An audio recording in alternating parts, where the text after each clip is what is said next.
IVM.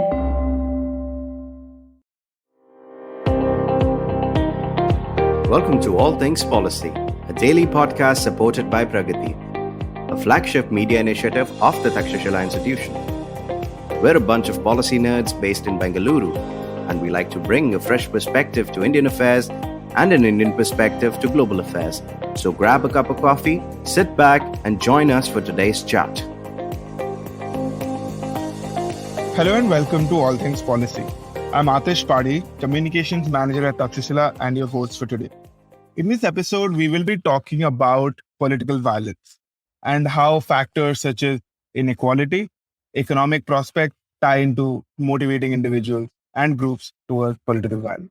To talk about this and more with me today is Aarushi Kataria, who is a junior research fellow with Takshashila. Hi Aarushi, how are you doing? I'm doing well. Thank you so much for having me here.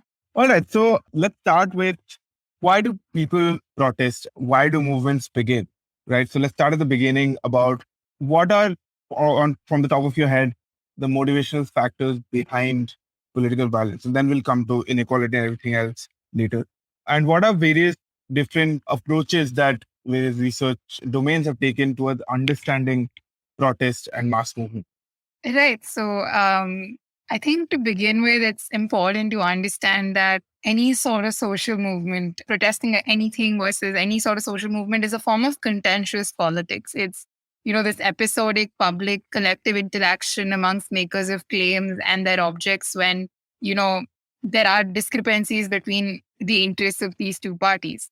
Largely, there have been four main theories about why people join social movements. The first being the most discredited one, it's called the mass society theory. Now, that's extremely skeptical about why people join social movements. They're judgmental of the reasons that people have. There is a normative assumption about, why people join, such as their lives are boring, they're monotonous, or they believe that people are living meaningless lives and joining a movement will give them meaning. It provide them with community and excitement. And it's a way of understanding crowd psychology, basically. But this has been largely discredited in the decades after it was launched. Then we have the most famous Olson's rational choice theory, which posits that people's participation is motivated by some cost-benefit analysis, where they're judging the utility of their participation and the outcome of their participation or the outcome that they desire. And this, however, assumes that people have full knowledge of the consequences of their action. Something we're going to be talking about today is the third theory, which is the relative deprivation theory. Relative deprivation is the feeling of deprivation that is developed because people feel they deserve better. It's the impression that the current situation cannot be changed by institutional means, so there is a need for collective action. And it's not just limited to people who are considered less privileged, because a person could be privileged but still feel relative deprivation in relation to time, to others, or to their own expectations, so to speak. This is non-normative, and they're focusing on the actions of groups. It's not focused on individuals. And they believe that it's not always the worst of that mobilized, but most of the time it is. And the fourth theory that is there is resource mobilization. This is probably one of the more practical theories because it's pointing out constraints to people joining movements or a movement sustaining, such as money, material, resources, and influence. Its biggest emphasis is always on charismatic leadership, on access to media, on access to information. And they believe that not all of these things are necessary for a social movement to sustain itself, or be successful, but they're necessarily helpful at least. But as I mentioned, the most important thing we'll be talking about today is the relative deprivation theory. And I think one thing before we move further into, the podcast is understanding one very major idea of relative deprivation, which is the J curve. Now, the J curve is this idea that, there is the satisfaction of people, and as time progresses, there is an actual satisfaction that people have versus what they're expecting. And as the distance between both of these starts to increase, you get somewhat of a J curve. And the gap between the expectation and the actual satisfaction desired, when this becomes large enough, people will revolt. Or this is when political violence, protests, etc., are more likely to break out. And I think it's an interesting idea. And through the podcast, maybe we'll either debunk this idea or hold on to it more strongly.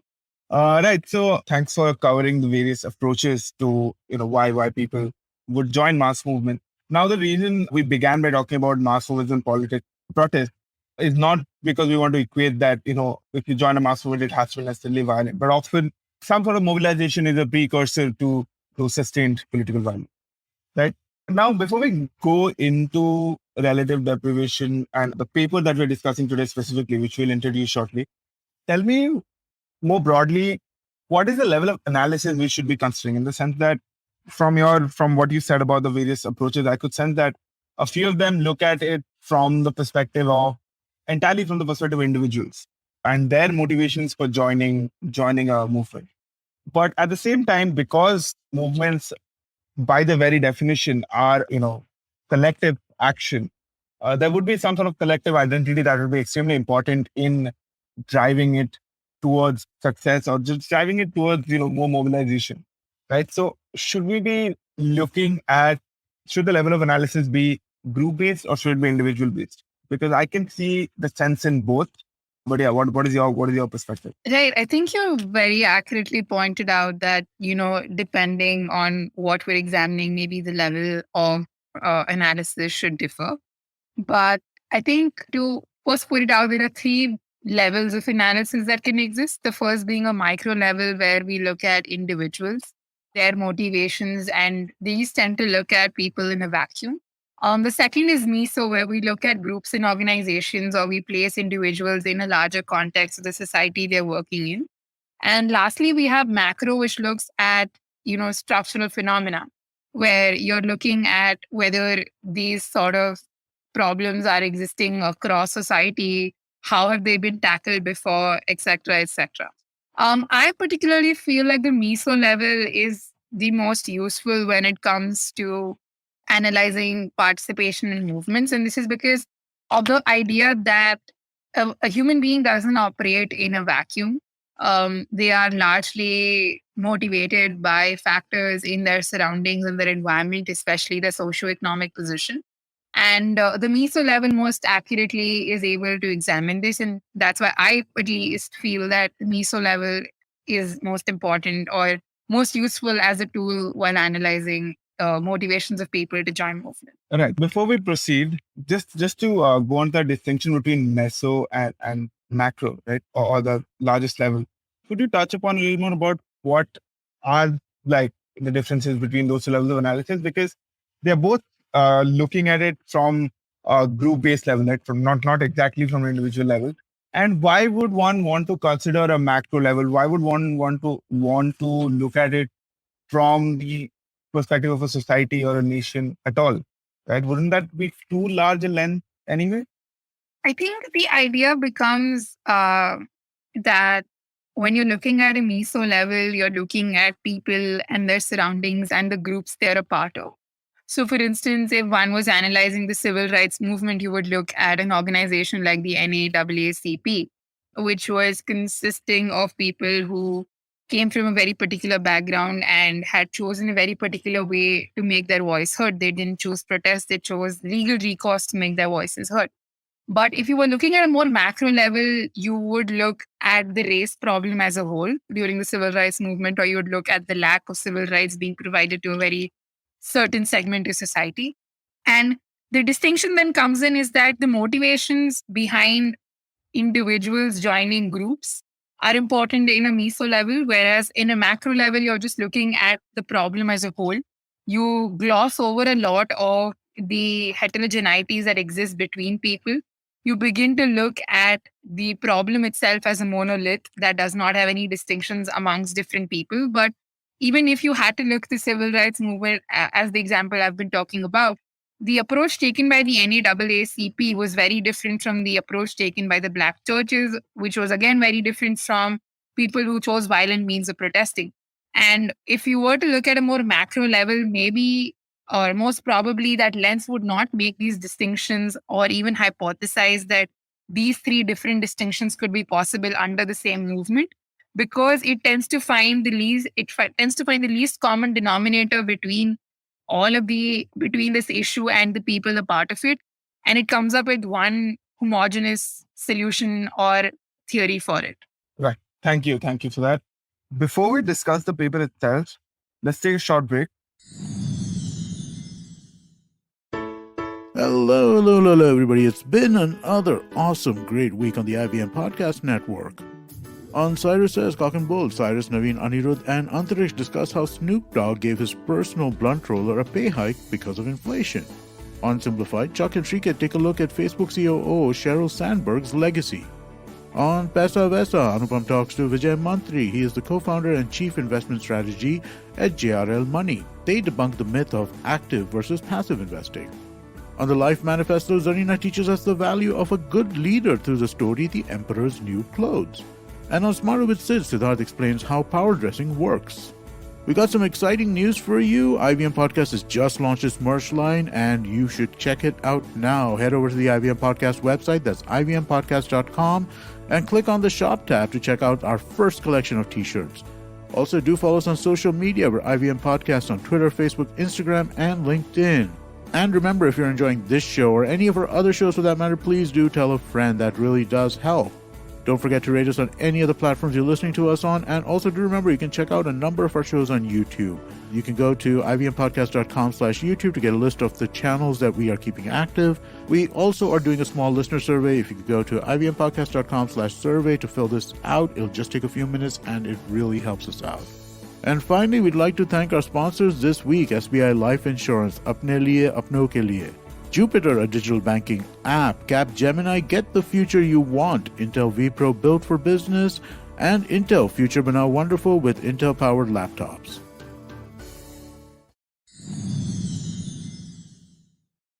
Welcome back. I'm Atish, and you're listening to All Things Policy. And we are discussing what drives individuals and groups towards political violence. All right, so let's get into the paper that we want to discuss about political violence. This is a paper called Poor Prospect, Not Inequality, Motivate Political Violence, right? And the authors take from existing political science research, social psychological research, and prospect theory from behavioral science to say that dynamic relative deprivation, that is the change in your economic prospect over time, is much more important than static inequality. So if you are a poor person that has been poor for a long time, for example, you're not going to join a violent movement because of that. But if your poverty has increased recently, or if you were better off and now you've gotten worse, then the motivations to join political violence increase. Is that a fair characterization of the paper, Aarushi? Yeah, I agree that that's a very, very fair characterization of the paper. And I think as we move ahead with the, this discussion, we'd be able to say whether, we agree with it, what are the caveats of such an approach, and maybe what is other literature on this topic telling us. All right, then let's get into it. And do you want to talk about this concept of relative deprivation a little more? What are the things going for it? What are the caveats? What we should keep in mind when analyzing studies like this, which are based entirely on relative deprivation? Right. So I think the idea of going back to relative deprivation is not new. Yeah, and it's the fact that it goes back to Aristotle. It's been said that political discontent and its consequences, protest, instability, violence, they depend not only on the absolute level of economic wealth, but also on its distribution, which is to say on the distinctions between the rich and the poor. And if you actually go through literature on relative deprivation, ancient and modern, you theoretical as well as empirical, you'll find that over and over again people have linked political violence as a function of economic inequality, and it's something the paper talks about as well. Now, to talk about theorists that most people will know today, you talk about Marx. Marx's theory emphasizes the violent potential of economic inequality. As the industrial working class is expected to rebel because they have nothing to lose but their chains, because as the proletariat revolution becoming, we notice that the expectations that people have versus what they're really getting is different. And that sort of leads to this sort of class consciousness and people revolting. Frustration is also becomes a part of this. The J curve that I spoke about, the gap between the expectations that people have versus the reality of what they're experiencing leads to frustration in people. And frustration is generally, you know, when the state of affairs are not as you would like them, aggression is going to be directed towards the persons or objects that are being perceived to be the source of this frustration. And in our case, or as we discuss the paper, that generally tends to be the state. And it is the simple hypothesis that has been drawn is that aggression is always a consequence of frustration. So we went from the fact that frustration is a consequence of economic inequality and that aggression or violence becomes a consequence of this frustration. And aggression is in turn defined as an act whose goal response is injury to somebody else. One of the biggest ideas has come in from Davies, who is the person responsible for the inverse J curve. This idea of if you don't have satisfaction, there will be revolution. Gur went on to say that the magnitude of relative deprivation is the extent of the difference between a person's desired and actual situation. More specifically, it is a perceived discrepancy between people's value expectations, that is, the goods to which people believe they're entitled, and their value capabilities, that is, the goods and conditions they think they're capable of obtaining in the current society. And for Gur, this was a fundamental and necessary precondition for any kind of civil conflict. There have been variations of relative deprivation, but the key idea has still remained the same, that you need to have economic inequality, which will cause frustration, which will in turn cause aggression. And for instance, you also have this idea that came about in the late 1980s that, high level of agrarian inequality would have a very high effect on these kind of revolutions breaking out because, as Marx put it, these people have nothing to lose. So the idea has always stemmed from economic inequality and people not having enough, or at least this perceived idea that they should be having more.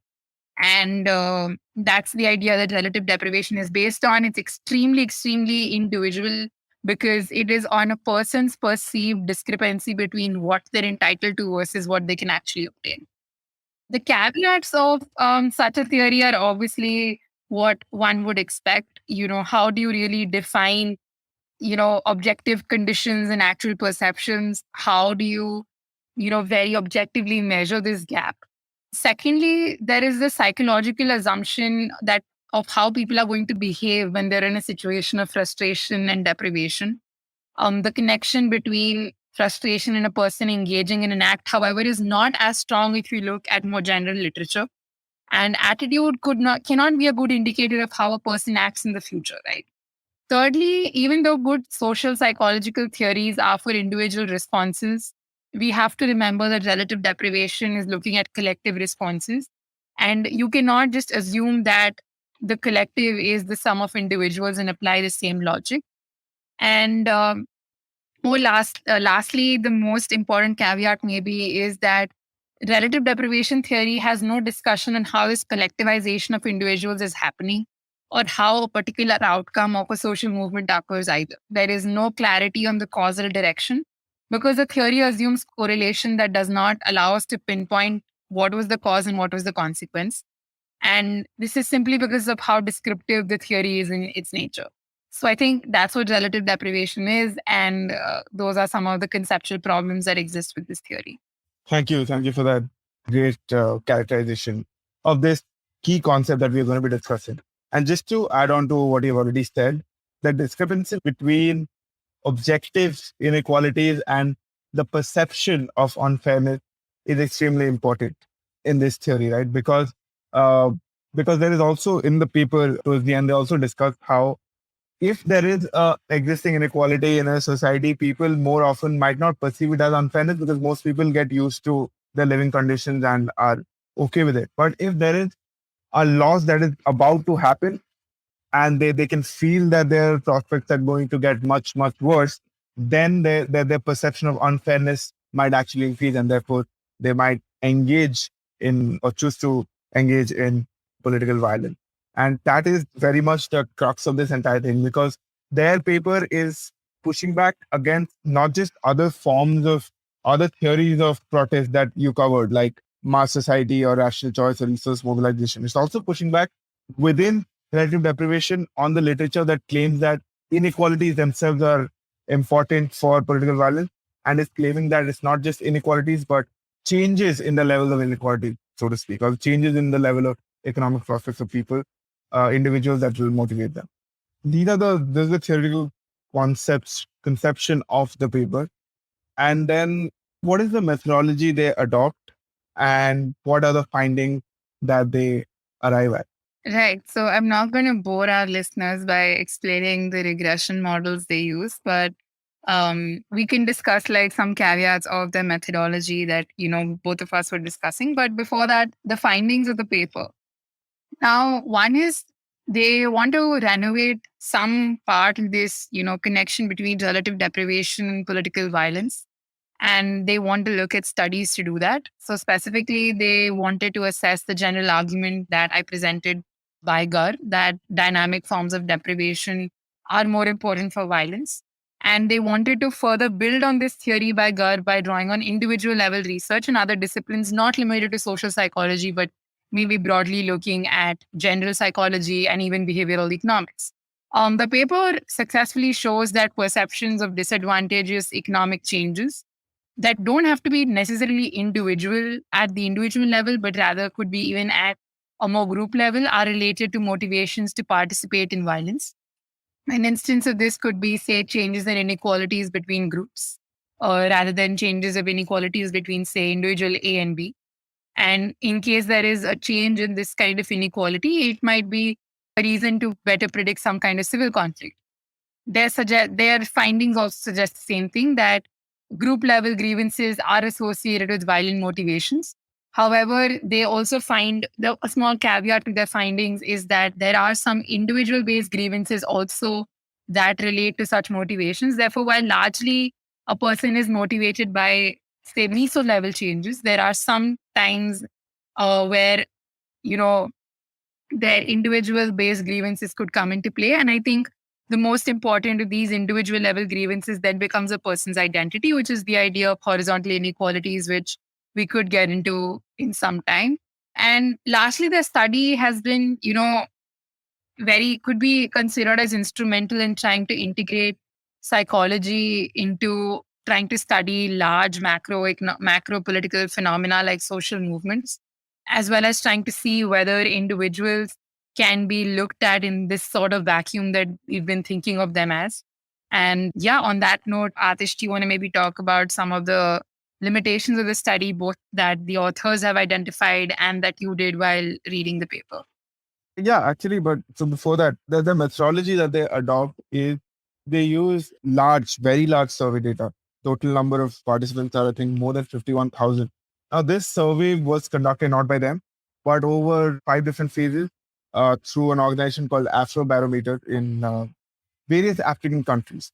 So this research was done entirely on various African countries, and then we get and then based on that data, they identify certain questions as proxies for their various variables. Because one of the variable is people's perception that their prospects are going to get worse in the future, and the other variable being of political violence, right?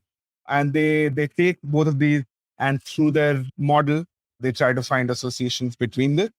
And one of the limitations, first of all, is the fact that it's based on survey data.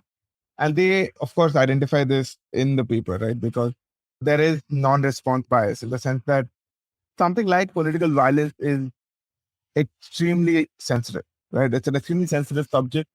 And we know from, common sense, if I can use that, is that especially political violence will be higher in countries that do not have democracy, for example, right?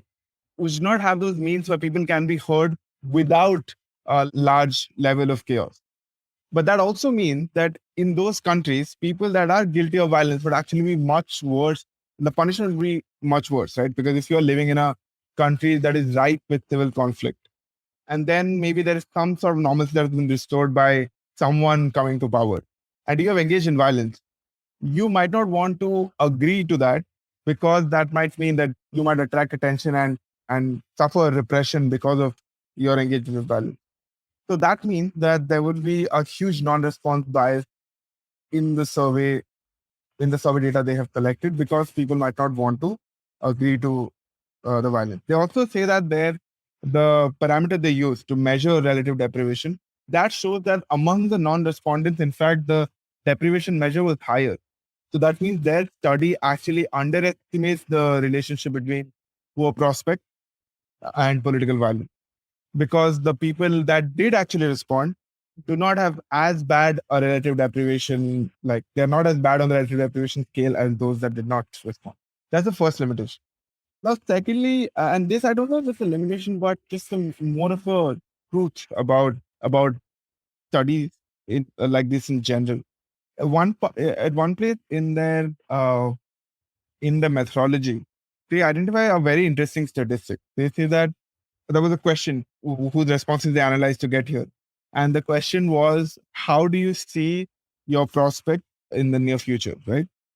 Economic prospect, living conditions changing in the near future. And the people that said, that they see that their prospects are going to get much worse in the near future, the living conditions are going to get much worse. Those people, out of them, 10% responded that if they get a chance to engage in political violence in the near future, they will. But at the same time, of the people that responded that they see that the living conditions are going to get much better in the near future, of that, still 6% said that if they get a chance, they will engage in political violence. So the actual difference between people that think that their chances are going to get life chances are going to get much better and still they will engage in violence, versus people whose life conditions will get worse and they want to engage in violence, is actually much smaller.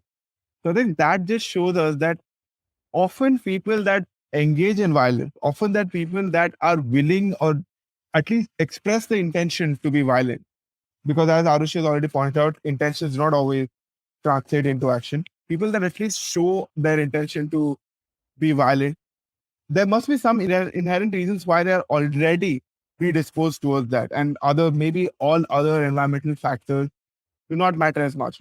Thanks, Atish. That was really insightful. I think the only caveat that I would like to largely touch on is something I hinted at before, which is this concept of horizontal inequalities. This is also a way of understanding multidimensional inequalities and, the dynamics of violent group mobilization, especially in areas where people belong to heterogeneous groups rather than one homogeneous identity. Barrow in 1976 came up with this idea of ethnic group inequality. Horowitz in 1985 came up with ranked ethnic groups, and most predominantly we have Tilly, who called it categorical inequalities, which is similar intergroup inequalities. And these become important because, according to social identity theory, individuals' investment in membership and the salience of group boundaries increases the likelihood that relative deprivation will be experienced in its collective form. And something I pointed out earlier was that the theory doesn't necessarily talk a lot about how does that collectivization happen. And that collectivization is actually happening due to another theory called the social identity theory, where people are going to invest their time and energy into this group that they belong to. And therefore, any sort of change in this group will therefore be felt at a group level rather than an individual level. Now, secondly, the distinction between horizontal inequalities and relative deprivation is that relative deprivation theory, by definition, focuses on motivations of the disadvantaged in quotes in society. Whereas the horizontal inequality thesis stresses that it's not only resentment among the deprived that may cause political instability, though that generally does seem to be the case. The relatively privileged can also attack the unprivileged or the state as a reaction to what they perceive as unfair redistribution, or out of fear that relatively deprived may demand more resources and political power. An example of this is the Basque conflict in Spain. Now, horizontal inequalities, where do they originate? They tend to have their origin in some sort of historical circumstances, and they tend to reproduce over time, sometimes lasting for decades and centuries. For instance, an initial advantage often leads to long term cumulative advantages in access to resources, education that allows more privileged groups to secure further advantages, and then, widens the gap between the privileged and the less privileged. The risk of violent group mobilization is higher when people are convinced that the socioeconomic deprivation is caused by deliberate discrimination by the state. This is what the horizontal inequality theory states. And that is why we notice that it ties in so well with the relative deprivation, because it's the same idea that when your socioeconomic deprivation is being caused by somebody, and you can very nicely point out that it is the state, you will violently revolt against the state. And yeah, and the literature on political violence is emphasized on two factors that lead to group mobilization: grievance and opportunity. And there's a researcher called Stewart who has done extensive research on horizontal inequalities and the mobilization into political violence.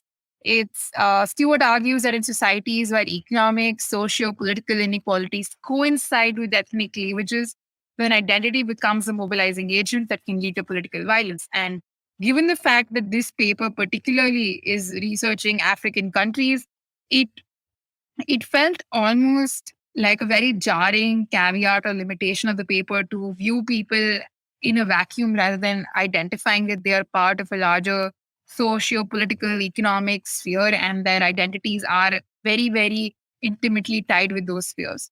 And and I think that stood out to me as the most important caveat of the paper.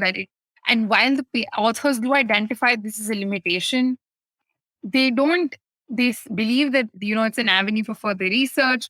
They don't try and try to do some sort of sensitivity analysis or trying to control for this kind of behavior in individuals.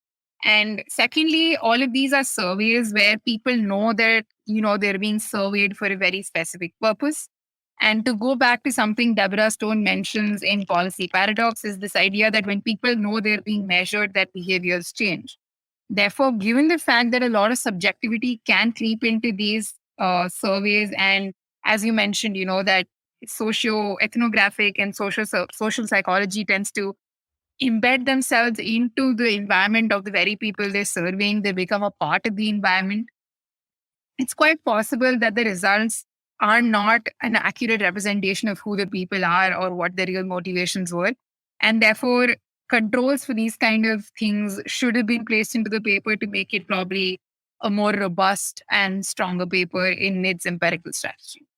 Yeah, so those are very fair points. Another very important, and I don't think it's a caveat or limitation as such, but just a very important counterfactual that I thought that was not mentioned as much in the paper at all, is when they're doing the literature review, they mention how existing research shows that the propensity for violence or the chance of people wanting to do violent protest or engage in violence is much higher among groups that used to have like economic political power, and it seems like they're going to lose it, or until recently they were powerful and they've just recently lost it.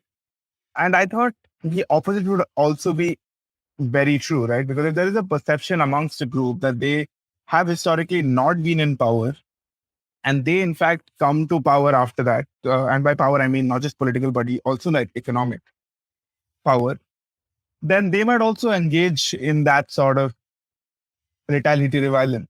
And they don't really go into this, but in fact, if we just look at historical events, this seems to be a very important driving factor behind, especially the Rwandan genocide, right? Which is throughout the history of Rwanda, the Hutu-Tutsi relationship has been mediated by this conflict where that the Hutus have believed that they were structurally discriminated against under Tutsi regime, under Tutsi king. And therefore, when Hutus came to power, they wanted to take revenge for everything that has happened. And because Tutsis were minority, and Hutus were the majority of the population, they believed that how could a minority have ruled us for so long? So now that we are in power, we will take revenge for that. That's something very interesting that the paper hints at, but never really goes into it because obviously it's beyond the scope of the paper. But I think just adding on to what you've said about group inequalities, horizontal inequality, it's also important because everything is about perception here, right? People will join violent protest, if you're talking about it, only because they perceive things are unfair. So if it's about perception, then there's also discrimination, there's also biases and just stereotypes that also come in. So because inequalities need not always be starkly economic, but it could also be derived from cultural point of view, right? For example, some people might believe that a minority culture has much more value than their own culture, or their country values a minority culture much more than theirs.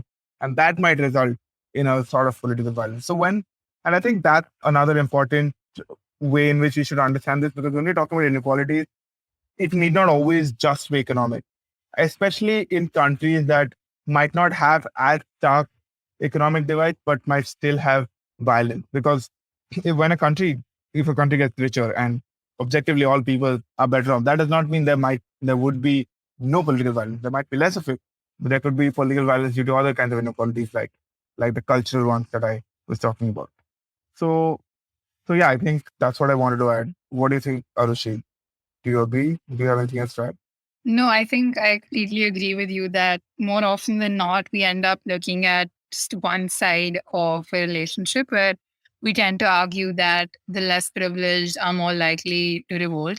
But at the same time, if we were to remember this idea of the idea that everyone does anything for survival, if the power or the stronghold of those with greater privilege is being threatened, they are also equally likely to revolt, especially even if it may not be really a material change, but just a perceived change, as that's what the entire relative deprivation theory is based on.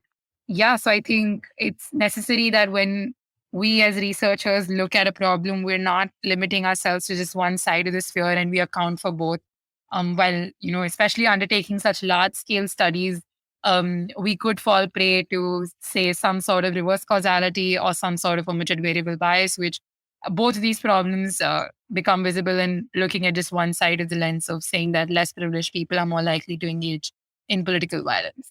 Great points, Aarushi. And I think this was a great conversation. We discussed in detail about various theories of political violence and why people join them. And we discussed this paper, found its limitations, and I think it was very insightful. We will link the paper in the show notes so you can read it for yourself. And yeah, thank you so much for listening, listener, and we will join you next time.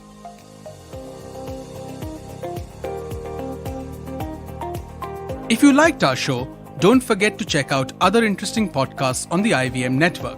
You can tune into them on the IVM Podcast app, ivmpodcast.com, or wherever you listen to your podcasts. You can also follow IVM on social media. The handle is @IVM Podcasts on Twitter, Facebook, and Instagram. And hey, if you'd like to dive into Takshashila's research on technology, strategy, and economic affairs, check us out at our Twitter handle @TakshashilaINST or our website takshashila.org.in.